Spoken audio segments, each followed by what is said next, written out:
much of a dent. Then came Ahmedabad and now Delhi, and this was the Operation BAD, as the Simi had planned it, and this did come out from the interrogation reports of the Gujarat police, and in fact sources also say that Gujarat Chief Minister Narendra Modi, when he visited the Prime Minister, had warned that his police had got information that Delhi was on the terror target, and this information had been conveyed at the highest level by the Gujarat Chief Minister Narendra Modi. Clearly, the Simi has increased its operations in the centre, and in fact, if I can tell you, Maruf, I had a word with the intelligence agency top officials earlier, and they said that 2001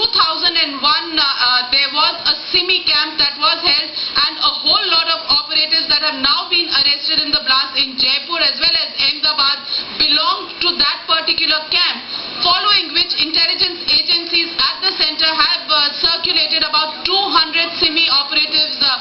names to all the states to try and carry out a combing operation to find out what these operatives have been doing since 2001. In fact, the recently caught Shahbaz Hussain as well as Nagori were part of the same Simi training camp in 2001, and following this, leads had been sent to various states for a combing operation of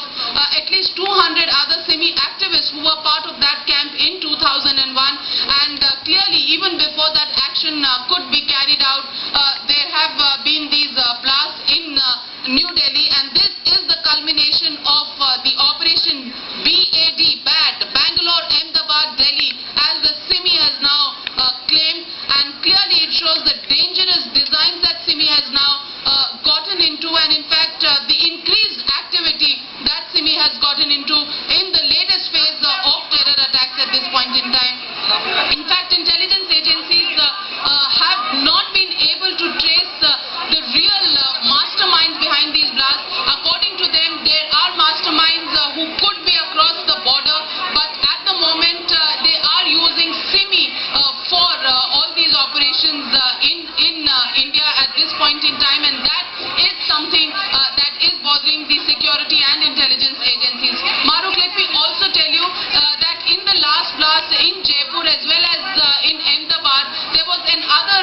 Simi operative, Toki. He is a computer professional who worked out of Bombay, and he has eluded the police so far, and there is a search out for him. But while Nagori as well as Shahbaz Hussain, close associates of Toki, have been caught, Toki himself has eluded the police, and clearly at this point in time, a manhunt launched for Toki, that Simi operative who's been missing since the Jaipur blast, and that's what the intelligence agencies are now really zeroing in on. He was the person along with Shahbaz Hussain who was responsible for that terror mail by Indian Mujahideen during the Jaipur blast, and it is him that now intelligence agencies are gunning out for. Clearly, the Simi operations at a new high. 200 Simi activists lists have been sent to all states after the arrest of Nagori as well as Shahbaz Hussain for the Jaipur and Ahmedabad blast, and Simi has now claimed responsibility that they have completed their bad operation, which is the Bangalore, Ahmedabad, Delhi, which were on the terror target. That's the operation that the Simi operatives had planned out and have, according to them, successfully conducted. Clearly, India on terror target at this point in time, and Simi clearly emerging as the biggest group which has been behind all the latest blasts in Delhi, in India. In fact, Jaipur, Bangalore, Ahmedabad and Delhi. In fact, ever since the operatives have been caught some time ago, Delhi and Chennai had repeatedly figured in intelligence warnings that they were on the terror target. This had come out from the interrogation of Simi activists in Ahmedabad as well as in Jaipur. Right. And today, Delhi is bearing the brunt of all of this. Political editor Navika Kumar giving us those exclusive details, breaking here on Times Now. It was called Operation BAD, B for Bangalore, A for Ahmedabad and D for Delhi.